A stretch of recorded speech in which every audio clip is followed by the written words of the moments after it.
our first guest is Will Travis, who's the Executive Director of the Bay Conservation and Development Commission, a state agency that I had the privilege to serve on, so this is sort of a reunion. And at the time, its charter was to protect the shoreline of the bay. That's right. But you now have added that it's a strong advocate for a regional strategy to address climate change and sea level rise in the Bay Area. That's right. Wow. So now, without getting into a 20-hour discussion on global warming or climate change, how did that happen? How did this become associated with BCDC so much that this is part of your bio? Good question. As you know, San Francisco Bay, the way we see it today, is about a third smaller than it was at the time of the gold rush, because the bay was filled. It was very shallow. So we filled 240 square miles around the shoreline of the bay. Filled it only high enough to get it above sea level. Now, with global warming, rising waters, those 240 square miles, which are covered with things like downtown San Francisco, Oakland International Airport, San Francisco International Airport, and Silicon Valley, are all threatened with inundation. So we believe we as a region have to address that problem. So for the people who wanted to enlarge the bay, their dream has come true. That's true. Let's face it, the people who fought to get BCDC, or Bay Conservation Development Commission, formed were people who were concerned about some really serious fillings of the bay, like including by the Port of San Francisco. That's right. That's right. Didn't they do something out of Pier 98 or something? It was probably the largest single increase. Wasn't it 27 acres? Yeah, Pier 98 was a project where the Port of San Francisco said they were going to put a terminal. It turned out that they didn't need it. They filled it with contaminated material. And that I didn't know. As you well know, you crafted a solution with them, said that area would be restored to wetlands. Part of it. And it's there. Part of it. But they totally disrespected BCDC at that time. They didn't even think of coming for a permit. No, they did. They got a permit for that. But they got a permit for building a terminal, and it turned out that they didn't need the terminal. So the fill was there for a purpose but not used. And as I say, they didn't carefully monitor what was going in, and there was contamination. If there was no BCDC, where do you think we would be right now? I mean, not without being dramatic, but I mean seriously, based on the trends that were going and the way the local jurisdictions were restricting waterfront development, where do you think we would be now in terms of the size of the bay and what it would look like if there was no BCDC? Well, I think we can go back to a study that was done in 1959 by the United States Army Corps of Engineers. And their conclusion was that 60% of the remaining bay was shallow enough to fill. And the purpose of their report was to advocate that filling for economic development. They thought that that was a good idea. And where would it have been? Would it have been in the North Bay? Or all along. San Francisco Bay would have been San Francisco Pretty Wide River. It would have been just a narrow strip up through the center of the bay. And frankly, each local government would have been nuts to stop filling the bay on their own, because they were getting rid of their garbage, they were creating a place for industry, for housing, and to tax. Exactly. In other words, they would let it slip, because in the long run, it's to their benefit. It's the most expensive law. It's the classic example of the tragedy of the commons. Each individual local government was doing the right thing for their constituency and their interest. But when you put them all together, we were destroying a regional resource. Now, interestingly, saving the bay is now seen as probably the underpinning of the economic prosperity that we're seeing. Why is that? Well, as you know, our economy has evolved. It's no longer heavy industry. We're a knowledge-based economy. We have to attract the best and brightest people from around the world to live here. And here's the way we do it. We say, come to our region and work here. We're not going to pay you much more than you'd get anywhere else. Housing prices are the highest in the nation. Traffic congestion is terrible. The public school system is mediocre. But it's a terrific place to live. Because of the it's so bay, beautiful. because of the cultural resources, because of the open space. You know, there was a Bechtel unit called the Technopolis unit, and we chatted about this one time. They thought that they could create Silicon Valley synergy around the world, whoever contracted with them. And they needed the universities. They needed the venture capital.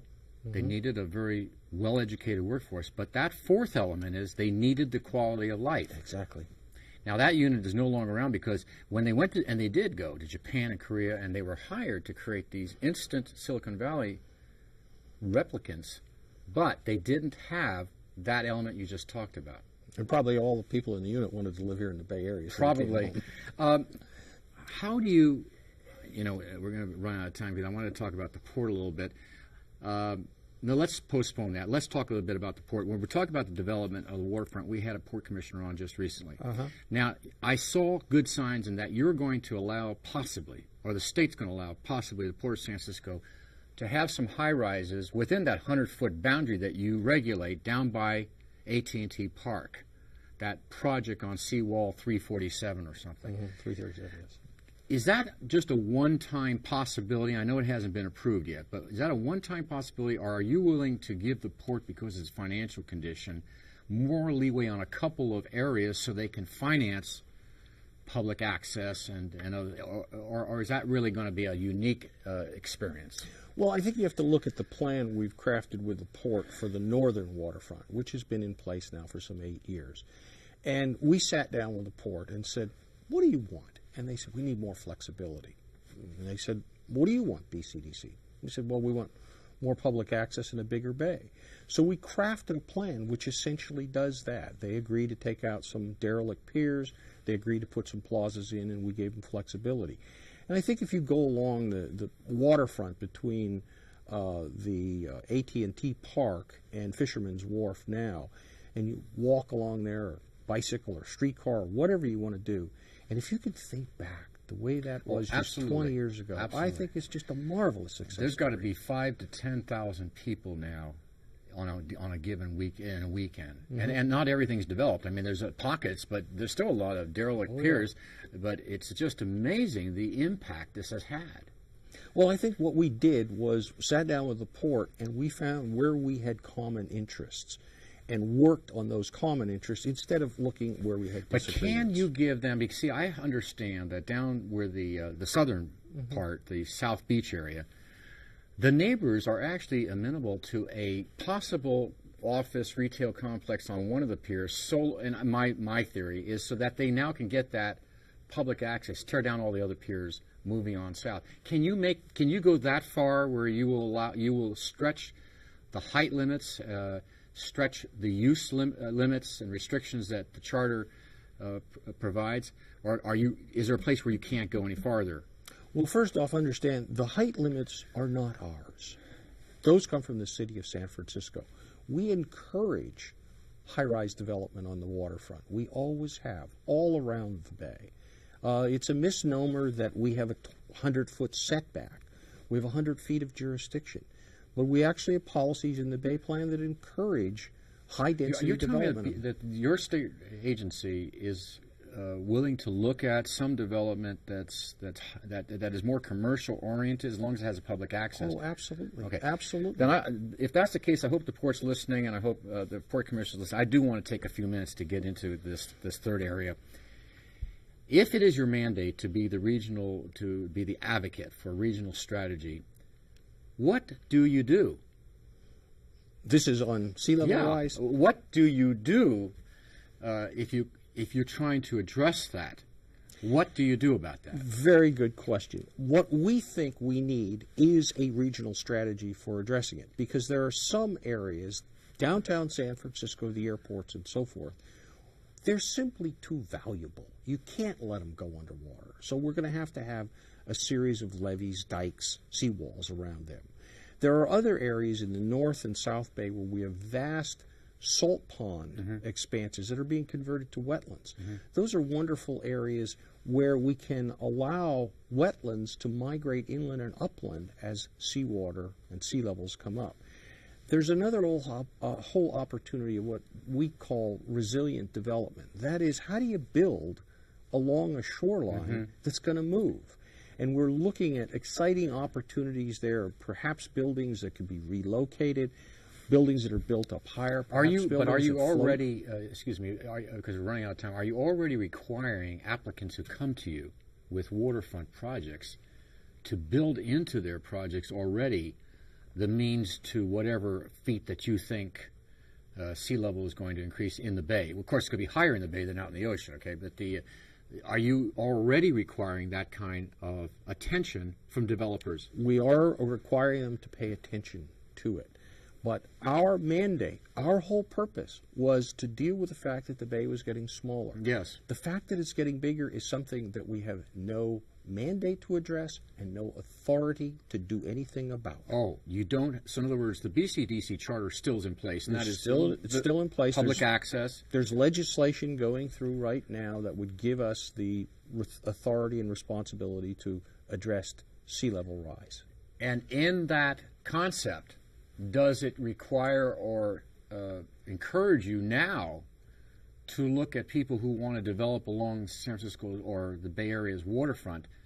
Will there be a set of regulations if you're given that kind of authority? No, not under. It just simply allows us to pay attention to Study the it. issue. This would have been an easy problem for BCDC to act like a bureaucracy and say, it's not my responsibility, it's not my job. But we were set up because the bay is so precious. This is a problem for the region. We thought, we'll step out in front on this, even though it's not our responsibility, it's not our mandate, because somebody has to do it. Is the state taking a look at other parts of, for example, the LA basin, the San Diego basin, and using the BCDC model? Yes, we're working very closely with the governor's office on sea level rise, a strategy for the whole state. Now, my question, has the sea level in the bay increased at all? Yes. By how much? About 7 inches over the past century. What about in the last, say, 30 or 40 years?